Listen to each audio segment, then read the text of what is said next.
Chapter 1. I felt the impact. Didn't hurt, of course. I don't have a real body anymore. It's 100% Casper. But it surprised the hell out of me. I'd fallen into some sort of deep hole, underground, somewhere beneath the bandshell. I knew the asshole chasing me up there would be searching, wondering where I'd gone. Funny thing, that's exactly what I was doing. What the hell? Surrounding me was the sort of dark that can make an atheist reconsider their options. Admittedly, I'm more of an agnostic, but in some cases, an agnostic is just an atheist with commitment issues. If this hole was very deep, getting out would be hard, or impossible. I tried not to think it was impossible. Dizzy from using all that juice, I lay there listening to the distant, echoing chatter of a couple of transients arguing up top about whose space was whose. Then I heard him. Through all that dirt and stone and Georgia clay between us, his voice was faint, but it sent an icy chill through me. "God damn it," he muttered. I froze on the spot, willing him to go away. For a long, long minute, I just waited, listening. It was hard to discern the movements of Ghost from Livy, but I'd been able to pick up on the differences. The sound Ghosts made wasn't actually sound. It was hard to describe. Intent? Up top, I heard the guy sigh and curse under his breath. He'd bought it. In his mind, I was gone, maybe halfway across the county, or the country now. I could hear him shuffling away to leave, but he said, "We got a score to settle, you and me. What you did to my girl, payback is coming."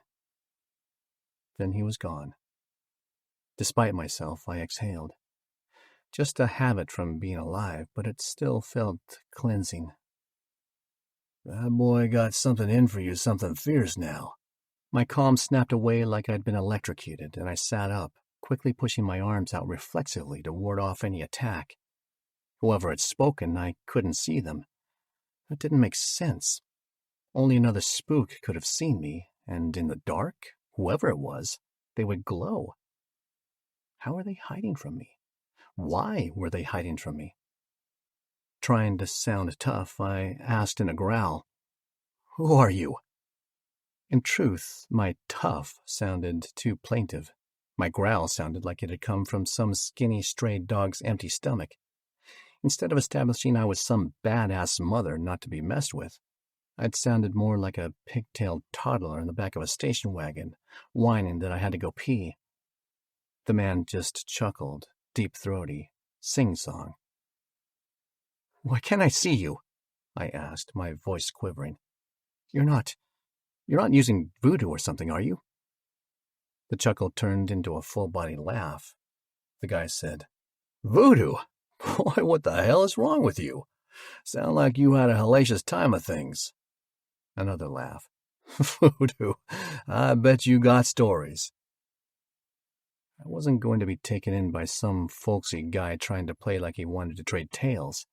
Strangers can be dangerous, and I didn't trust anyone who wasn't, well, me. "Why are you hiding?" "I ain't hiding." It was quiet for a moment. Then I felt the guy move closer and shot him a warning. "I don't like to be touched. Back off." Another laugh. I growled, trying not to shout. "Why can't I see you?" The laughing turned into a sing-song sigh. He said, "Because you got your eyes closed." Oh. When I opened them, I got a quick bead on my surroundings. We were in a long tunnel, earthen and damp. On one of the walls was a long strip of weather-rotted wood with rusted chains hanging off it. At the ends of the chains were broken manacles. I looked back to the man who'd spoken to me. He kept smiling, but only nodded as something silent passed between us. I asked, "How do I get out of here?" He leaned back against a wall, putting his hands behind his head. "You don't? What does that mean?" He closed his eyes and shrugged. "Suppose you might as well rest up, get used to it for a while. I've been down here 150 years. Then he opened one eye and smiled. Give or take. And trust me, it take more than a give. One day earlier. Chapter 2. The Death of Mechanic Ray Scones. Hey Google, play the Rolling Stones, Ray Scones said as he tossed his keys into the small wicker basket under the light switch. He sighed as he pushed his front door closed with a shoulder before walking into the dark house. A tinny voice said, Playing Stone Roses on Spotify. Ugh, no, he said, his head falling forward. If nothing else, Ray was happy Trish wasn't home. She didn't like it when he came in smelling like oil, dirt, and grease. In the summer, she would often make him go in through the garage. Like a dog or something, he'd tell the other guys at the Audi service shop, to howls of laughter. For the next few days, Ray would have the house to himself, because his wife was trying to finish a script she wanted to submit to Netflix, a TV pilot she'd started at a weekend creative writing course down in Atlanta. Apparently, all the big-time writers would hole up in hotels to finish their great works, so Trish Scones was now doing the same. It wouldn't be the Ritz, but it was still more money than they both would have liked to have spent. Ray had agreed, mostly because it was something that made her happy. And a very small part was that having the entire house to himself for a few days was a bit of freedom, like being a bachelor but without the soul-crushing Tinder swiping. Right now, more than anything, he just wanted a beer and to sit down to watch TV. He would have to get out of his clothes first. If Trish came home and saw grease stains on the couch from his coveralls, she'd shit kittens. Play the Rolling Stones, he tried again, unlacing his work boots. Silence. Ray sighed. It's like playing Mother May I, he mumbled. Hey Google, play the fucking Rolling Stones. Lights whirred across the small surface of the Google Nest Mini Trish had bought him for his birthday. She'd gotten it on a 2-for-1 deal, but he knew, of course, that she just wanted one for herself. Giving it as a birthday present had been the equivalent of when a kid sneaks a cookie, then hands one to their sibling. Look, I got you a cookie too. The robotic voice said, Playing the funky tones on Spotify. He swore softly and walked into the next room, while some odd bass and keyboard monstrosity bled out through the first floor. Another speaker in the kitchen had picked up the beat, pumping the lyrics through the house. What? Listen, can you smell that? Listen, can you smell that? Ray sighed. The hell does that even mean? Instead of asking the tiny device to turn on the kitchen lights, who knew what it might do instead? He flicked the switch with a greasy finger, making a mental note to clean it up later. Again, he could ask the smart speaker to set a reminder for him, but he worried it might instead donate the contents of their savings to some Save the Pandas charity. Ray reached for the fridge, but then hesitated and looked at his hands. At the sink, he ran them under some warm water and grabbed an embroidered hand towel to strip off some of the grime. When he looked at the towel, he saw the monogram, TSD. Ah, shit. One of Trish's towels that weren't supposed to be used as towels, something that never quite made sense to Ray. Another sigh. He went back to the light switch, wiped off the greasy smudge there, and then pocketed the towel to dispose of it later, or maybe burn it. After rummaging around the fridge, pushing aside some Greek yogurt and knocking over a couple of tiny bottles of something called Yakult, he finally came out with the beer. He closed the fridge and saw someone standing in the doorway. Ray took a step back and gripped the bottle tightly. His first thought was to throw it at the intruder. Then he saw what was in their hand. "That's my gun," he said, his voice shaking with a sickening mix of fear and rage. "How the hell did you get that?" Ray Scones stood in his kitchen, a faint humming in his ears. Confused and disoriented, he looked around to such a strange tableau. He couldn't process it right away. Swaths of dark red were smeared across the walls. He heard his back porch bang open. The screen door bounced. 1, 2, 3, like it always did. He'd planned to fix that when he had time. When he looked down, he noticed a big, thick pool, like a can of dark red paint had been kicked over. And then he saw himself lying on the floor. What the hell? Ray looked at his hands again, grease-stained and dirty. Trish was going to be so mad with all the blood everywhere. He reached for the towel, but couldn't get his hand in his pocket. He tried again. Then he looked down at his coveralls. He could see the pocket, but damn it, his hand would not slip inside. Above that gap, he saw the flesh of his chest, burnt and dripping with blood and gore. Ray screamed, stumbled back, and passed right through the wall into the living room. He screamed again and then stumbled to the floor. A figure stood over him. "You're all right," the man said, "but sorry to say you were dead. Don't worry, happens to the best of us." From the floor, Ray shrieked again. "And you're going to have to stop screaming. It attracts the other ghost put out his hand, but Ray flinched away. "No one can hear you. I mean, I can hear you. You've got a hell of a set of lungs. Not that you really have lungs anymore." "What the fuck is going on?" "Sorry, man," the other said. "Like I said, you're dead." "What? Where? How can—" "Well," the man said, and knelt down next to Ray, who was now up on his elbows. "The how is, far as I can reckon, that the young man who just skedaddled out of here shot you." "No." "Yes, that's about the whole of it," the man said, scratching some peach fuzz on his chin.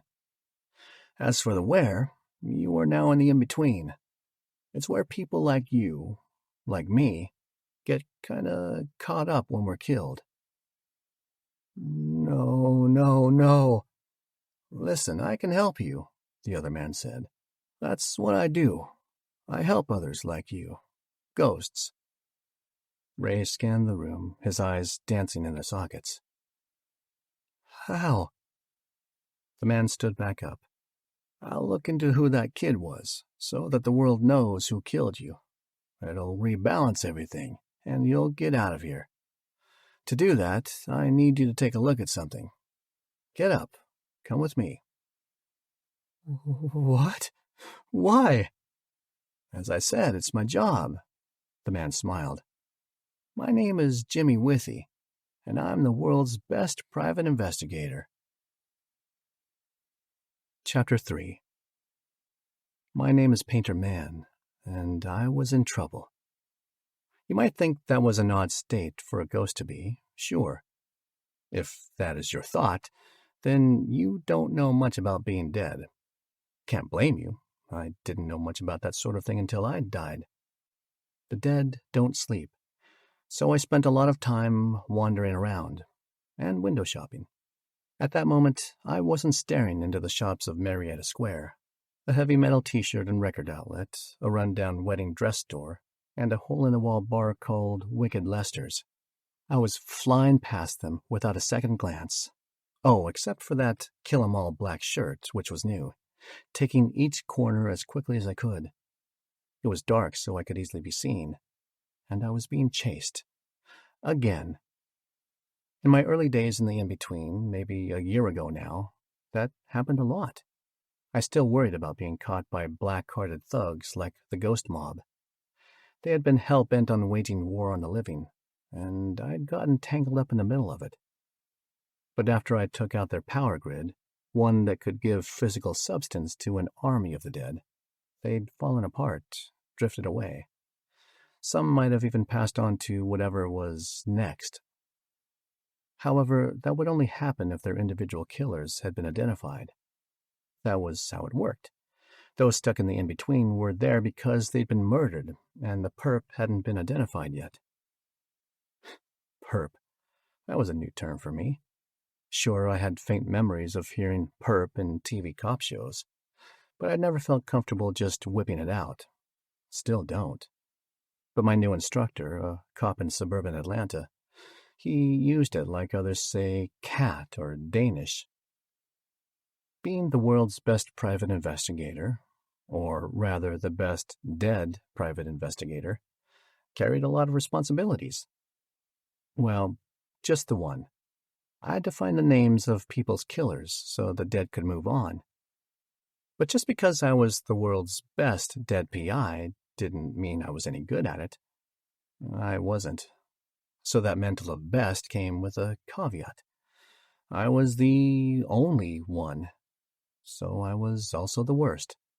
And given my skill set, worst was probably a better way of introducing myself. That was why I'd taken up an apprenticeship with a cop in Marietta, Georgia, named Paul Barnes.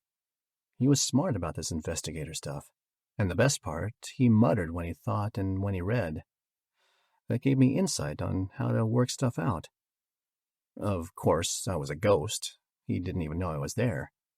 However, that was not the case of some bad spook who'd zeroed in on me yet again. A quick glance over my shoulder confirmed he was back there, moving quickly. Nowhere near my top speed, but no one else in the in-between could skate like I could. He was running fast, though, faster than any other ghost I'd seen here. Over the past few weeks, I'd ditched this guy again and again. I'd never seen his face up close, but I could feel him. He'd become familiar to me. After another street, I took a quick left and whipped by a covered street lamp where 3 teenage girls were smoking. They didn't blink an eye as I rocketed past, and the smoke ignored me entirely. Turn, run, turn. If I wasn't so scared, I would have smiled. Dude must wonder why I keep to the streets. The main reason was the stain. That was the residue from other ghosts who'd passed through an area. Kind of like those nifty motorcycles in Tron, but not so solid. In those crisscrossing trails along the streets of Marietta, I could hide my tracks. There. The light was low this time of night, which was bad for spooks. In the dark, we glowed like those little sticks they put on toddlers at Halloween. Tiny green-white plastic fingers bobbing as kids ran from door to door. That was why I was gunning for Haynes Street. There I would find what I called Electric Avenue, a long, wide, sloping field on the edge of town. Straddling the grass in a long line were these hulking, 10-story-tall steel latticed towers. They looked like a battalion of War of the Worlds invaders that had lost contact with the mother ship and just stopped. They now waited silently, awaiting further instruction.